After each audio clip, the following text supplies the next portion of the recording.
सेवा भक्ति करते करते सेवा छूट जाती है हमारे जी। भक्ति कैसी जो सेवा छोड़वा दे? सेवा कोई तो भक्ति कहते हैं। अपने कर्तव्य का ठीक से पालन करते हुए भगवान का स्मरण करना, इसी का नाम भक्ति है। भक्ति का मतलब केवल अगरबत्ती, धूप बत्ती और आरती घुमाना नहीं है।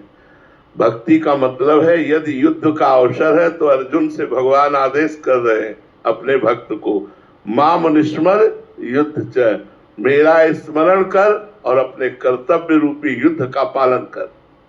अर्जुन को उपदेश कर रहे हैं। तो मान लो कोई आर्मी में है, कोई ऐसे डिपार्टमेंट में है जहां उसको युद्ध करना है, जहां उसको मारना है, दंड देना है, तो ये उसकी भक्ति है, उसके लिए आरती भक्ति नहीं। तो भक्ति का हम लोगों ने बहुत कमजोर स्वरूप समझ लिया है कि अगरबत्ती और आरती लगाया इसी से हम भक्त हो गए। भक्त का मतलब ऐसा नहीं है। भक्त का मतलब है सोने से जागने तक, जागने से सोने तक जितनी क्रियाएं हैं वो सब धर्म पूर्वक करूंगा, अपने देश के लिए, अपने धर्म के लिए मैं अपने प्राणों को बलिदान कर दूंगा, और नाम जप करते हुए धर्म पूर्वक चलता है, वो महान भक्त है। भक्ति को बहुत कमजोर मत समझाए। हम कह रहे कभी तुम मंदिर न जाओ, जाओ अच्छी बात है, लेकिन तुम्हें समय नहीं मिलता है मत जाओ। तुम्हें समय नहीं मिलता मत आरती करो, लेकिन जबान से राधा राधा नाम उच्चारण हो रहा, अपने कर्तव्य का पालन कर रहे हो, आपको भगवत प्राप्ति होगी। इस बात को समझना है। चाहे व्यापार हो, नौकरी हो, किसानी हो, जो भी आप कर्म कर रहे हो वो भगवान को समर्पित कीजिए, यत् करोषि, और नाम जप कीजिए, हो गई भक्ति। भक्ति को आप एक छोटे दायरे में मत बांधिए। ये छोटे दायरे में बांध दिया गया है कि थोड़ा इत्र, थोड़ा चंदन, थोड़ा इसी का नाम भक्ति नहीं। महान भक्त अर्जुन जैसा भक्त कौन होगा? भगवान के आदेश पर ऐसे ऐसे महापूजनीय लोगों का वध हुआ, पूजनीय लोगों का, जिन्होंने अंगुली पकड़ के अर्जुन को चलाना सिखाया, जिन्होंने प्रत्यंचा चढ़ाना सिखाया, द्रोणाचार्य, उन तक का वध करवा दिया अधर्म के पक्ष में होने पर। भक्ति को समझना पड़ेगा। भक्ति का अगर सही स्वरूप समझोगे तो सामने भगवान भी आ जाए, अगर विपक्ष में है तो हम उनको भी ललकार देंगे, उनसे भी लड़ जाएंगे। जैसे भीष्म पितामह जी ने तान तान के भगवान के शरीर पर बाण मारे, और भगवान के महाभागवत भक्त है, श्री कृष्ण भक्त होते हुए भी श्री कृष्ण को मारा बाणों के द्वारा। यह है भक्ति का असली स्वरूप। क्योंकि मैं आपका पर्सनल हूं, आपके आदेश का और आपके हुक्म को मैं नहीं टाल सकता। जैसे जय और विजय, रावण और कुंभकर्ण बनते हैं तो भगवान राम का विरोध करते और जानते हैं कि स्वरूप से मैं जय विजय हूं और ये मेरे स्वामी भगवान नारायण है, भगवान हरि है। लेकिन लीला में अगर आ गए तो कहा राम रन हतोपचारी, अंतिम समय तक बोल करके वो यही गया।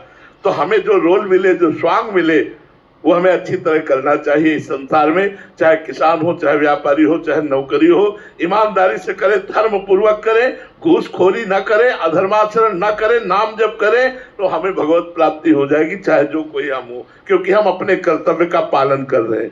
कर्तव्य का पालन छूट जाए, मुझे ऐसा नहीं लगता। क्योंकि भक्ति करने वाले अर्जुन जी भगवान से कहते मैं संन्यास ले लूं, युद्ध नहीं करूंगा।